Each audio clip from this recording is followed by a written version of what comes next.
Okay, so you want to know about the bids for the 2036 Summer Olympics? We've got a ton of info from Wikipedia, all about the confirmed bids, potential contenders, and even some that have dropped out. Yeah, it's really interesting to see how the International Olympic Committee, the IOC, changed their whole bidding process. Back in 2019, they revamped it to make it a lot more collaborative, more flexible. So it's not just like cities trying to sell themselves to the IOC anymore. Exactly. It's not just a hard sell. It's more like a long-term relationship now. I see. They have these two stages: continuous dialogue leading into targeted dialogue. Oh, so it's like a conversation. Exactly. But not everyone is happy with this new approach, though. Oh, really? Like the German bid, they've said it's not transparent enough. Huh. Interesting.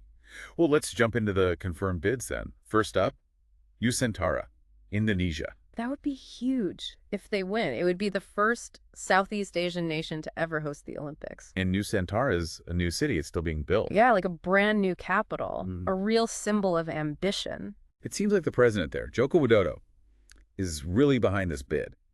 And their Olympic committee is already talking to the IOC. There's not messing around. And they have experience hosting big events, like the 2018 Asian Games. Okay, so they can handle the pressure. Next up, Istanbul, Turkey's. They've been trying to get the Olympics for decades. This was like their fifth bid. They tried for 2000 to 2008 and 2020. They're persistent. Yeah, 5 times. Do you think that helps or hurts them? It's hard to say, but they're definitely using it to their advantage. They're talking about all their experience with events like the European Para-Youth Games in 2025 and the European Games in 2027. Plus, if Istanbul wins, it'll be the first time the Olympics are in the Middle East. Okay, now let's talk about India. They've said they wanted it. Yeah, Prime Minister Narendra Modi has made that clear. But they haven't actually said which city would host. There are a few possibilities. Ahmedabad, Delhi, maybe even multiple cities. Ahmedabad seems like the front runner, though, especially with that new sports complex, the Sardar Vallabhbhai Patel Sports Enclave. It's enormous, practically built for the Olympics. And there's that massive stadium, too, the Narendra Modi Stadium. That could be where they have the opening ceremony. Wow, that would be quite a spectacle. But there seems to be some disagreement within India about this bid. They haven't even made their official bid committee yet. And the Indian Olympic Association hasn't shown much support. So it's a bit messy right now. Okay, let's move on to South America. Santiago, Chile. They're coming off the 2023 Pan American Games, which they did a really good job with. And the IOC president himself, Thomas Bach, encouraged them to bid. Yeah, he was really impressed with how they handled the Pan Am Games. And the Chilean president is supporting it too, Gabriel Boric. It sounds like they have a good chance. Okay, so those are the confirmed bids. But there are a lot of other cities that might still bid. Yeah, the race is far from over. This is going to be interesting. It definitely is. Let's take a closer look at some of those potential bids and what makes them so intriguing when we come back. So we've seen who's officially in the running, but now let's get down to brass tacks. What are some of the biggest hurdles these cities are going to face if they want to host the Olympics? Yeah, hosting the Olympics is a massive undertaking. It's not for the faint of heart. It's not just about building a stadium. It's about building a whole ecosystem. Transportation, housing, security. It's like building a city within a city. Exactly. And all on a super tight timeline. Yeah, no pressure. Think about Nusantara. That's a brand new city, still under construction.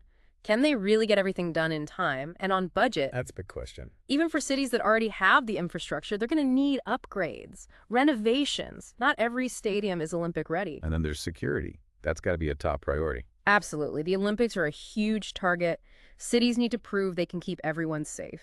So we're talking cybersecurity, crowd control, anti-terrorism measures. A whole 9 yards. And it's constantly evolving. The threats are always changing. Right. Cities need to be adaptable and stay ahead of the game. Okay, so we've got infrastructure and security.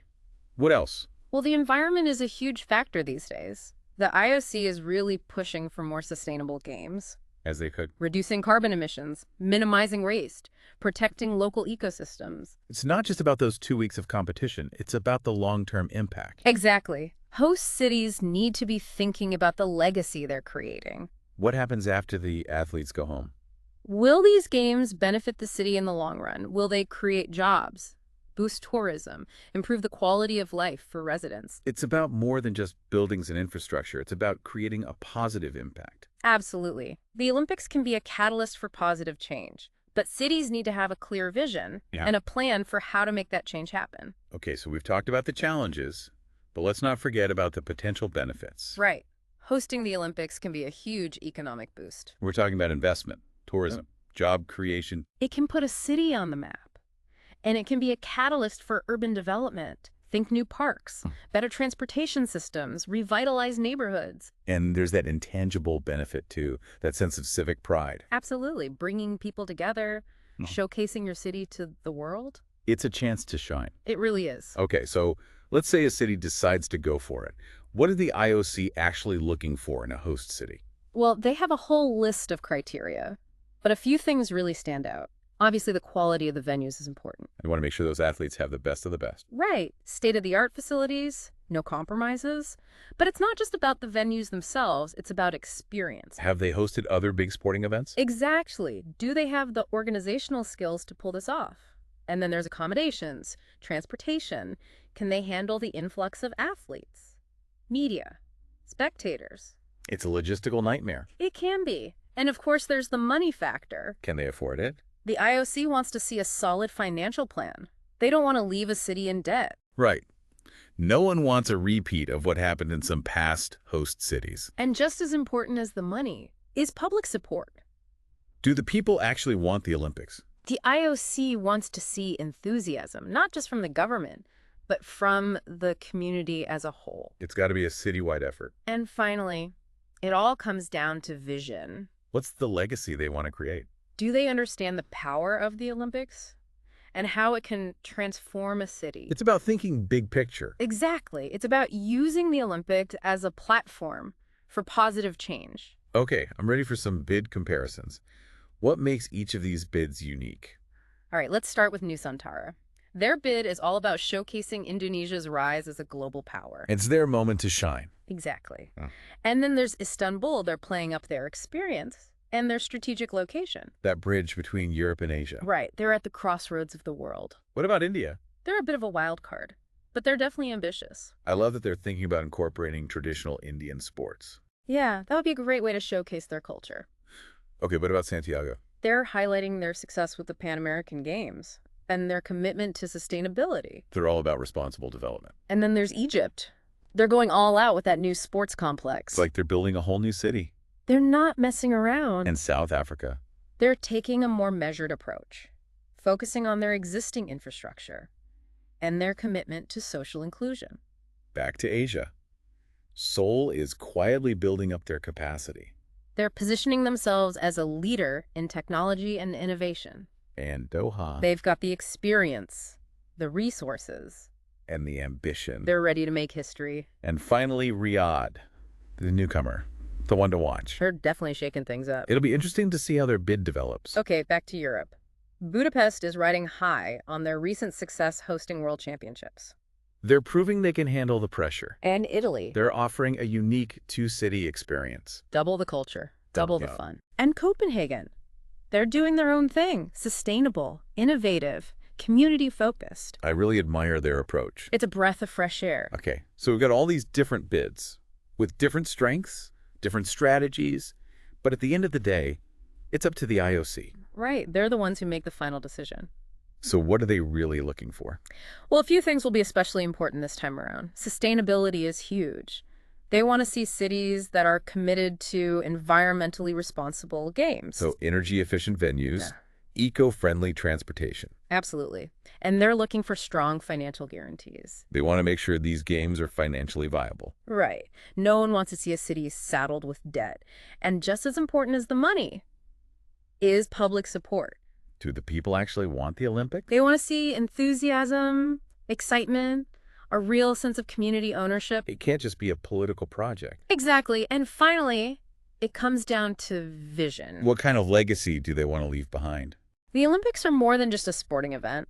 They're an opportunity to showcase your city, your values, your aspirations. It's about making a statement to the world. Exactly. Okay, so we've talked about the challenges, the benefits, the criteria. But you know what's missing from this conversation? What's that? The drama. Ah, yes. The behind-the-scenes maneuvering, the controversies, the bids that went up in flames. Let's dish Who said no to the Olympics and why? Okay, so which cities decided to skip the Olympic party? Well, some bids just kind of faded away, like China's.